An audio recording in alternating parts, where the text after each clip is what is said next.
What's up, you guys? It's me, Sai, back with another video. Today we're doing a full review on the Jansno x50. This is a beginner-friendly electric bike, okay? For those that didn't watch my last video with me unboxing it, check that out. I got this bike off of Temu, believe it or not. I took the risk. I was like, okay, if I spend this much money, I hope the bike come. I hope a little toy bike doesn't come. And with my surprise, it actually came. And I got it for, I think it was $669 or something like that. I don't remember, but it was around that range. It was the cheapest and the lowest it's ever been. I've been watching it on Amazon. I've been watching it on Temu, AliExpress, and it was $669 around that price shipped, you guys. So I think I got a steal. We're just gonna go over the pros and cons of what I experienced with this bike. Overall, I definitely give this bike a 10 out of 10. I'm not sure if anyone else feels the same way, but someone that has never rode an electric bike, that don't plan on buying the fanciest electric bike, this was perfect for me. And I feel like the price was like unbeatable. It has everything comparing to anything else on the market. So let's give you guys a quick run through of what I think about the bike. And I think I've put around 550 miles on it so far, so I've had it over a month now.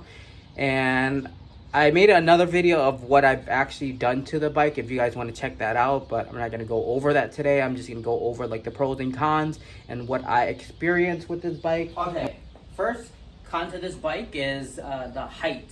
Now this might be a deal breaker for a lot of shorter people. You know, sometimes you can't figure out someone's height through video, right? I'm short, you guys. I'm like 5'3". So I did have to downgrade to this 125 millimeter shock to be able to even get my legs over it. But I think I'll be fine with the 150 millimeter shock right here I have. And at least this one gives me more travel with the shock, so it can absorb the road. So that's one of the cons. Even though with the factory shock on it, I still was able to ride. But when I was stopping at lights, I felt like I was gonna collapse because I couldn't touch the ground. So they already have that on the website, the range of height a person should be before they even purchase this. And I think it was either 5'4" or 5'3". I think it was 5'4". But it's still doable if you're short like me. You're just gonna have to wear platform shoes to make it work. And I think it's not a deal breaker, especially if you get the bike for $600, you know. So that's one of the cons. Another one is you have to watch for, I think this joint, I don't know what this joint is right here that connects the bike together. It's really squeaky. So you're gonna have to lubricate that, or some people loosen it. I just lubricated and there was no more sound. That's another con, which, like I said, you're gonna have to learn how to work on the bike or get familiar with the repairs, because you know the electric bikes do go out and things do wear out on them. Another thing is the brakes, you guys. The brakes are bad. Like, I think they need to be changed already, and that's like 500 miles already. So I'm not sure if I can tell by just looking at them. But they barely stop. They barely stop. I had to adjust them and make them tighter from the factory. The front brakes were already, like, it came off the cable, so I had to reroute everything from the box. What's another con on this? When I first started riding the bike, I thought, okay, the headlight's bright, but you know, I started riding more at night. I was like, this headlight is not that bright, actually. So I got a detachable headlight that I upgraded to that gave me more visibility at night, even though like I'm not riding as much at night, and you don't really need the brightest headlight, especially city driving. You got city lights already, you know. I think it's more of being bright enough for people able to see you. Another complaint I'd seen online is people talking about the handlebars. I have no problem with the handlebars. I think it's really comfortable, but then again, you know, everyone has their pros and cons to what they're looking for in an electric bike.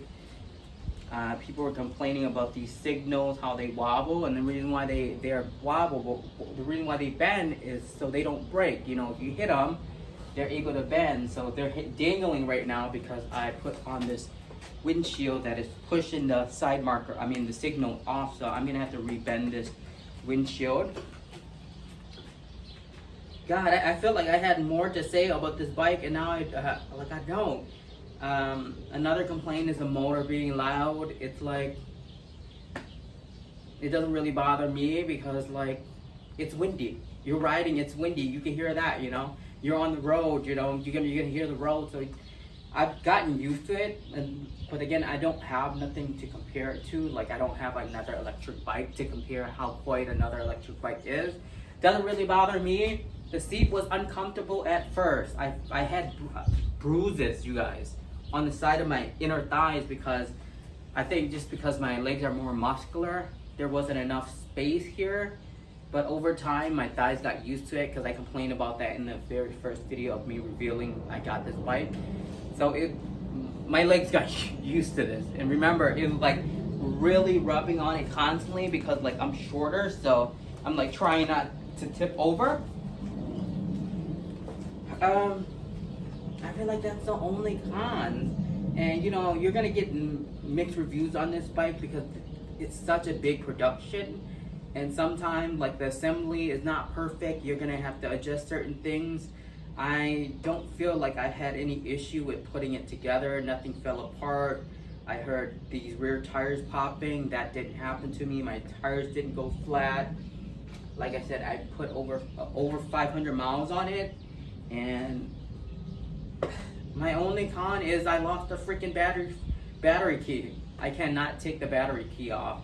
And the customer service is not the greatest because, like I said, it's in China, so the English barrier there is hard.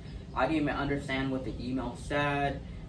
I feel like there's no solution. They should have some type of serial code where they can remake the key and send it to. Right now, I'm stuck with that issue. So if you guys watch this video and you know a solution to that, let me know. Because I did want to get a spare battery so I can switch it off on long distance riding. I really don't have any complaint. It's a $600 bike if you get it for $600. This rear tail, this rear tail bracket is kind of wobbly. This one broke already. I had the JB weld it, super glue it. I really don't know how it worked. I think it's when I flip the bike upside down to work on it. This could, I guess, break easily if it if it gets caught on something. It's just really thin. So just note that if you're working on the bike. I had so much other things to say. I want to make sure I cover it all. Okay, let's talk about speed. Torque, amazing. It gets up and go, you guys. Acceleration. If you ever ridden a bike, you know a lot of scooters and electric bikes struggle getting uphill, and I live on a hill, you guys. So when I'm coming back from my rides, I have to go up the steep hill. Like, it's a really steep hill, and it probably goes around 12 to 15 miles per hour up the hill, you guys. It does not struggle whatsoever. And then that's gonna fluctuate with your weight. I'm 165 pounds, you know, so I feel like I'm on the lighter side. I do not have any complaints. The upgrades I've done to make it more safety is a rear camera. I got the upgrade headlights, which I lost already, the brackets, so I really don't have that. I don't have any complaints, you know. It's a cheap bike. It's a beginner friendly bike. You know, if you don't want to spend, like, electric bikes get up to the $4 grand, $3 grand, $2 grand. I've seen them all. I just feel like when I'm riding this at high speeds, it don't feel like it's gonna break apart because it's a cheap bike. But that's how I feel about it. And this is, you know, being reviewed from someone that is just, someone that just wanted a cheap e-bike. You know, the guys out here on YouTube that have collections of e-bike might think differently because they have more to compare it to. But I think if you're gonna pay $600 to $800 for a bike, you can't expect a lot. And I think they did so much for the price, you know.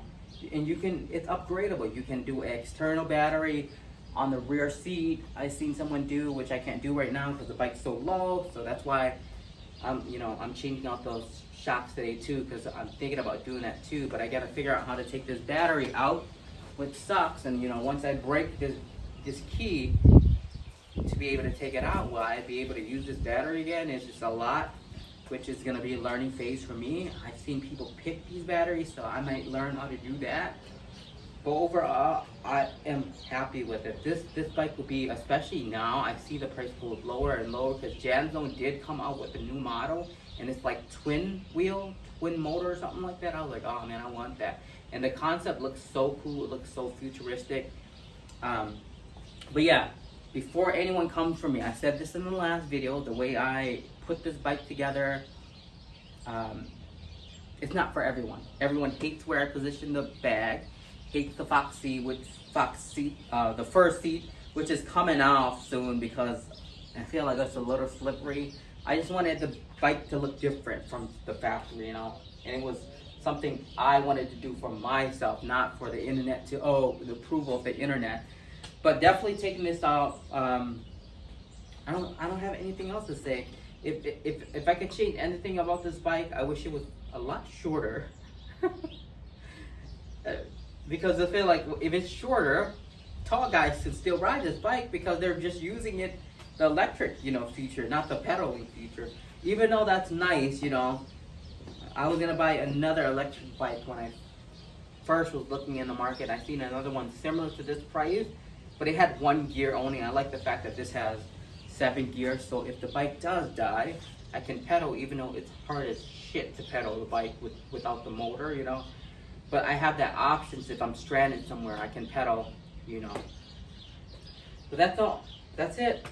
If I could change anything, the height and probably a better headlight, something brighter, even though that doesn't really matter because it's like you're able to see still when you're riding at night, especially in the city. You got city lights, you know.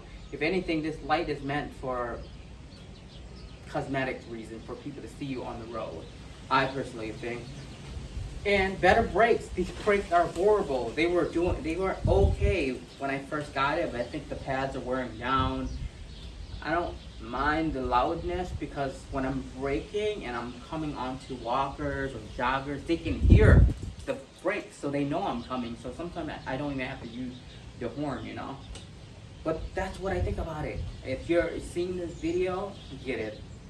Get it. You cannot beat, if you get it for $665, $69, what I got for, you can't beat that. What type of bike can you get around that price these days? Nothing. Scooters are even that price, you know? So I'm going to end this video here. I hope you guys found this video useful. If I missed out on something, just leave it down in the comment section. I'll answer it. Went over the biking. Went over the suspension is great. It absorbed the road. I took it at off-road. You guys seen my last video of me going on those ramps and hills and leaves. The brake sucks. Wish it was shorter in height so I didn't have to mess with the shock. Headlights could use the upgrading, but you still could ride it, you know. That's not gonna stop you from riding. Speed, let's talk about speed. Speed goes up to, so downhill, I've gotten it up to 34 miles per hour, and that's on a full charge. Just riding like level ground, it's like, I think I got it to 31 miles per hour. I seen some guy on video talking about he got it 35. I'm like, I don't know how you got it to 35, but maybe I got a weak battery or something, because it's really gonna be down to how good your battery is, you know. You can't even get up to 31 miles per hour when the battery's on low. So yeah, so that's it. Hopefully you guys enjoyed this video. The assembly was so easy. I had no issues with that. I think it was straightforward even when it came. So if you guys want to watch that video, you can check that out. I'm not going to go over that. So yeah, this is my experience with the bike after over 500 miles riding it. And I can't wait to ride it next spring because winter is right around the corner here. So if you guys have any questions or anything I missed out on, leave them down in the comment section below, and I will talk to you guys later. Oh, and by the way, this is a Crazy Ale helmet I got. You guys check out my last first reaction video of the other model I got. This is the new model without the lid, like the baseball cap style. So comfortable. This is a medium. I went from a small to a medium because I feel like the small was so tight that it was lifting up and I had a gap right here underneath the helmet. But this is perfect. I wish they would have put some cushion right here to make it more comfortable, but you can see. And it might look a little lifted because I actually have like long hair and stuff. All right, I'm gonna leave you guys with that. Crazy Ale helmet, A+ for me. Very affordable compared to all the helmets I've seen on the market for like 500 plus. This was like 125 or something like that. Anyways, gonna end this video here. I'll talk to you guys later.